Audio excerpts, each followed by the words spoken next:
पांच तरह की कावड़ होती है। पांच तरह की कावड़ में पहली कावड़ होती है एक सामान्यता में, आनंद में। अलमस्त कंधा पर कावड़ का जल लिया 2 लोटा, भगवान का भजन करते करते आराम से चल रहे हो, जल आराम से कहीं डाली पर कोई ऊंचे स्थान पर कहीं रख कर विश्राम भी कर लिया, रास्ते में कुछ खा भी लिया, पानी भी पिया, अलमस्त होकर चलते चलते शिव नाम लेते लेते बोल बम बोल बम बोल बम चल। सामान्य कावड़। एक कावड़ होती है दंडवत कावड़। 12 से 15 कदम चले हो, 15 कदम के बाद में कावड़ का जल एक छोटी सी बोतल में होता है जो अपने कंधे पर यहाँ पीठ पर रखा होता है। सामने से दंडवत करी, फिर आगे बढ़ते चले जाओ, फिर 12, 15, 20 कदम चलने के बाद फिर एक दंडवत करी जाती, 20 कदम चलने के बाद फिर एक दंडवत करी जाती है, प्रणाम किया जाता है। दंडवत कावड़। एक होती है डाक कावड़। डाक कावड़ का मतलब क्या होता है? 24 घंटा जैसे हमारे यहाँ रामचरितमानस के लिए वर्णन किया जाता है, अखंड रामायण बैठी। अखंड रामायण जानते हो ना सब लोग?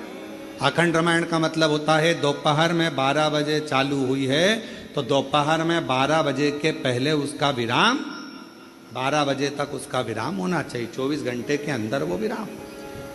डाक कावड़ का मतलब यही होता है। इस कावड़ को जहां से भरा जाता है वहां से लेकर 24 घंटे के अंदर जहां जाना है मंजिल पर, जिस मंदिर तक, जिस देवालय तक, शिवालय तक जाना है, 24 घंटे के अंदर वो पहुंचना चाहिए। चाहे तुम दौड़कर जाओ, भागकर जाओ, लेकर जाओ, पर 24 घंटे के अंदर वो पहुंचती है। खड़ी कावड़। खड़ी कावड़ किसको कहते हैं? खड़ी कावड़ में तुम मंदिर, तुमने जल लिया गंगा जी का तो आपने जल लिया माँ सीवन का, आपने जल लिया माँ सरयू जी का, मंदाकिनी का, यमुना जी का, क्षिप्रा जी का, नर्मदा जी का। खड़ी कावड़ में कहीं रुकना नहीं है, चलते जाना है। कावड़ कंधे से नीचे उतरना नहीं है। वो कावड़ फिर इस कंधे से इस कंधे पर नहीं आती, एक ही कंधे पर चलती है। चाहे तुम जिस भाव से, फिर वहां बैठा नहीं जाता, चलते जाओ चलते जाओ चलते। फिर एक कावड़ आती है भगवान की अलख कावड़। अलख कावड़ किसको कहते हैं? जिसमें भगवान के मंत्र का उच्चारण, जहां से जल भरा जाता है वहीं से मंत्र का उच्चारण चालू हो जाता है, बोल बम बोल बम बोल बम बोल बम। अब कोई तुमसे बात नहीं करेगा तो उसमें बोल बम निकलना चाहिए, उसमें हर हर महादेव निकलना चाहिए, श्री शिवाय नमस्तुभ्यम निकलना चाहिए, ओम नमः शिवाय। जो मंत्र तुमने उठाया वो मंत्र तुम्हारे मुख से निरंतर चलना चाहिए।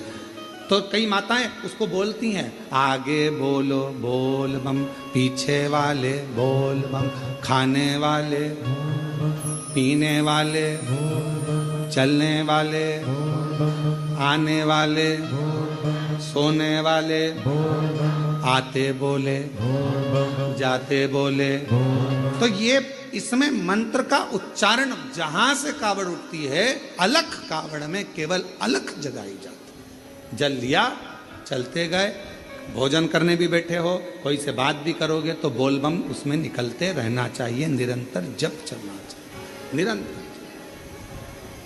अब रेवा सुतार की कथा कहती है। एक रेवा सुतार लोगों के घरों में काम करता, कभी कुर्सी बनाता, कभी कुछ बनाता, कभी कुछ बनाता, कभी चौकी, कभी चौरंग, कभी पलंग, कभी खटिया, कभी कुछ बनाता रहता।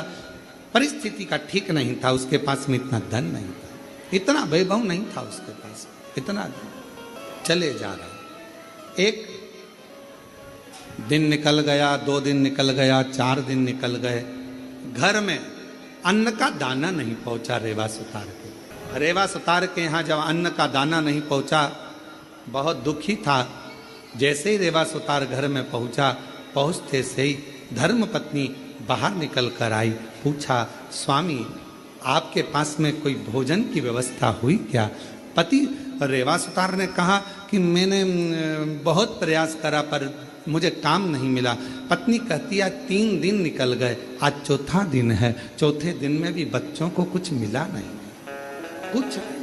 आज चतुर्थ दिवस है, चौथा दिन है, और बच्चों को भोजन में कुछ मिला नहीं है। रेवा सुतार की आंख से जल बह रहा था, आंखों से जल। शिक्षा, भोजन, वस्त्र, चिकित्सा देना पिता का कार्य है। क्या क्या चीज, जम के बोलो जरा। शिक्षा, चिकित्सा, भोजन, वस्त्र, बच्चों को देना ये पिता का कार्य है। फिर माँ का काम क्या है? तो कहा माता का कार्य है अपने बच्चे को अच्छा संस्कार देना और परमात्मा की शरणागति करना। माँ का कार्य है बच्चों को संस्कार प्रदान करना। शिक्षा कहीं पर भी मिल सकती है, अच्छी अच्छी एजुकेशन मिल रही हैं, अच्छी अच्छी कोचिंग मिल रही हैं, अच्छा अच्छा स्कूल है, अच्छा अच्छा ट्यूशन है, शिक्षा कहीं पर भी मिल सकती है, पर संस्कार हर कहीं पर नहीं मिल सकते। संस्कार तो आपको अपने घर में ही प्राप्त होगा। हमारे घर का जो संस्कार होगा वो हमारे सामने झलकेगा। हमारे घर में कैसा रहने का तरीका है, हमारे घर में बोलने का तरीका कैसा है, हमारे घर में कौन अपशब्द कह रहा है, वैसा तरीका घर के बच्चे सीखते हैं। शिक्षा कहीं पर भी मिल सकती है, पर संस्कार तो केवल हमारे घर के अंदर ही प्राप्त हो सकता है, घर के अंदर। अब रेवा सुतार की पत्नी ने कहा कि बच्चे 3 दिन के भूखे हैं, 2 भोजन नहीं मिल पा रहा है, आप कृपा करिए। इतने में तुरंत धर्मपत्नी ने जैसे ही सुना, पत्नी ने कहा, पति की आंख से आंसू बहने लगे, मेरे बच्चे भूखे हैं, मैं वापिस जाता हूँ। रेवा सुतार फिर निकल गया और जैसे ही रेवा सुतार आज जा रहा था, जाते जाते रेवा सुतार पहुँचते पहुँचते कहीं से आवाज़ लग जाए, कहीं से कोई बोल दे, हमारे घर का ये काम है सुतार, तुम कर दोगे, थोड़ा सा हम तुम्हें भाग दे देंगे। कोई की आवाज़ नहीं आई, कोई की आवाज़, कोई नहीं। तब श्रावण का महीना था, शिव भक्त कावड़ लेकर जा रहे थे।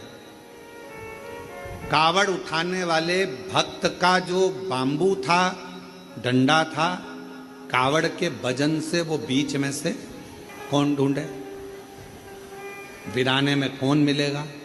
साथ वालों ने कहा कि अपन देख कर आते हैं, कोई तो मिलेगा। वहीं से सुतार आवाज लगाते हुए जा रहा था, किसी के घर में अगर लकड़ी का काम कराना हो तो मैं हूँ, अगर किसी के घर में लकड़ी का काम कराना हो तो मैं हूँ, मैं सुतार, मैं रेवा सुतार, अगर कोई काम हो तो जरूर बोलिए। इतने में उस कावड़ उठाने वाले के कानों में शब्द गया, उसने हाथ जोड़कर कहा सुतार जी से, भैया हमारा डंडा टूट गया है। सुतार जी बोले, मैं लेकर आता हूँ लकड़ी तो मैं दूसरा डंडा बना देता हूँ। अब रेवा सुतार दौड़ कर गया, लकड़ी काट कर लाया, डंडा निर्माण करा और उस डंडे पर कलश बांध कर उस कावड़िया के हाथ में दे दिया। कावड़िया ने डंडा तो ले लिया, रेवा सुतार ने कहा, भैया मैंने तुम्हारा डंडा तैयार करा, तुमने कुछ मुझे दिया नहीं। इतने में कावड़िया ने कहा, भैया हमारे पास देने के लिए कुछ भी नहीं है, कुछ भी। ए भैया हमारे पास कुछ भी नहीं। भैया हम जल लेकर चले थे ना, वहां से हमारे पास में जो भी था सब छूट गया, हमारे पास कुछ नहीं। ए भैया, रेवा सुतार की आंख में से जल बहने लगा। अब भोजन भी नहीं, बच्चों को काम किया तो पैसा भी नहीं। रेवा सुतार ने मन में सोचा, इससे तो अच्छा है कि मैं भी इनके साथ कावड़ भर रहे, चले घर जाऊंगा, पत्नी कहेगी बच्चे भूखे हैं, भोजन कहाँ से लाऊंगा, क्या करूंगा। पर अपनी पत्नी और बच्चों के पीठ दिखाकर भागना ये भी अच्छी बात नहीं। रेवा सुतार ने सोचा, एक काम करता हूं, अगली बार कावड़ भरने जाऊंगा, अभी तो मैं अपने घर जाता हूं। चलते चलते रेवा सुतार जब घर की ओर चले, चलते चलते जैसे ही कावड़िए की कावड़ का डंडा कलश भगवान देवाधिदेव महादेव के पास पहुंचा, जल समर्पित किया, समर्पित करते से ही देवाधिदेव महादेव ने सबसे ज्यादा सराहना उस रेवा सुतार की करी। उस रेवा गया, मेरे देवाधिदेव महादेव करुणा करने वाले, 2 लोटा 1 डंडा लेकर उसी कावड़िए का रूप रखकर रेवा सुतार के दरवाजे पर पहुंच गए। आवाज लगाई, ए रेवा सुतार, ए रेवा सुतार। रेवा सुतार ने कहा, कौन है भैया? जो आकर देखा तो जिसका मैंने डंडा तैयार करा था, जिसकी कावड़ मैंने तैयार करी थी, वो कावड़िया जा रहा था, डंडा टूट गया था। कावड़ का डंडा टूटने पर मैंने तैयार करा था। भैया क्या बात है? इतने में उस कावड़िए ने कहा, भैया रेवा सुतार, तुम्हारे को हमने दक्षिणा में, तुमने हमारा डंडा ठीक करा था, उसका शुल्क नहीं दे पाए थे, इसलिए हम ये 2 लोटे 1 डंडा कावड़ का तुम्हें दिए जाते हैं, अब तुम इसको रखना, यही हमारा तुम्हारा शुल्क है। जैसे ही 2 लोटा 1 डंडा कावड़ का रेवा सुतार के पास में आया, रेवा सुतार ने सोचा चलो पैसा नहीं आया तो कोई बात नहीं, अगले साल यही डंडा यही लोटा लेकर चले जाएंगे। नहीं आया तो कोई बात, रख दिया कावड़ का लोटा और डंडा। पत्नी से कहा मैं जाता हूं, दूसरा दिन था। अलख लगाई, किसी के यहाँ काम हो तो बताओ, बढ़ई का काम कराना हो, सुतारी का काम कराना हो, लकड़ी का काम कराना हो तो बताओ, कोई नहीं। इतने में पत्नी ने विचार करा, बच्चों को 5 दिन से खाना नहीं मिला, कोई भोजन व्यवस्था नहीं होती है, कुछ नहीं है, तो एक काम करती हूँ, ये दोनों लोटा जल का है, इन लोटे के जल को निकाल कर इसको अच्छा साफ कर कर इन्हीं लोटों को बेच देती हूँ और थोड़ा सा अन्न भाग ले आती। पत्नी ने जैसे ही लोटे के अंदर हाथ डालकर लोटे को राख से मांजने का प्रयास करा, राख लगते से ही लोटे के अंदर से खन्न आवाज आई। जो खन्न आवाज आई, पत्नी ने सोचा ना जाने इसमें क्या भरा है। जो पत्नी ने उल्टा करा, उसमें से एक सोने की गिन्नी सिक्का निकल कर सामने, एक सिक्का सोने का। पत्नी ने सिक्का देखा, दौड़ती दौड़ती पल्लू में बांध कर रेवा सुतार के पास गई। तुम जो लोटा लेकर आए थे, ना जाने किसने क्या दे दिया था, उसमें सोने का सिक्का है, चलकर देखो। पति ने जाकर जो देखा सोने का सिक्का, ना जाने बेचारा किसका रह गया, जाकर देता हूं। सिक्का लेकर दौड़ पड़े। दूसरा दिन फिर आया, पत्नी ने फिर लोटे को मांजने का प्रयास करा, सोने का सिक्का फिर गिर जाता। फिर पत्नी उस सिक्के को लेकर जाती, पति उस सोने के सिक्के को ढूंढता उस कावड़िया को देने के लिए, पर उसको क्या मालूम कि वो कावड़िया नहीं था, मेरा महादेव स्वयं कावड़िया बनकर आया था, जो देखकर चले गया था। दुनिया के लोगों को ये ना लगे कि कावड़िया जाते हैं हम सेवा करते हैं, कावड़िया जाते हैं हम पानी पिलाते हैं, कावड़िया जाते हैं हम खाना खिलाते हैं, कावड़िया जाते हैं हम उनकी सेवा संभाल करते हैं। नाना शिव महापुराण की कथा कहती है, जो शंकर का नाम लेकर बोल बम बोलकर जो जल भरकर चलता है, वो अकेला नहीं रहता, उसकी सेवा करने के लिए मेरा महादेव खुद चलता है, खुद चलता है। रेवा सुतार धनपति, वैभवपति, सत्तापति, करोड़पति बन गया। कावड़ लेकर शिव के मंदिर जाता रहा, हर वर्ष जाता रहा, हर वर्ष।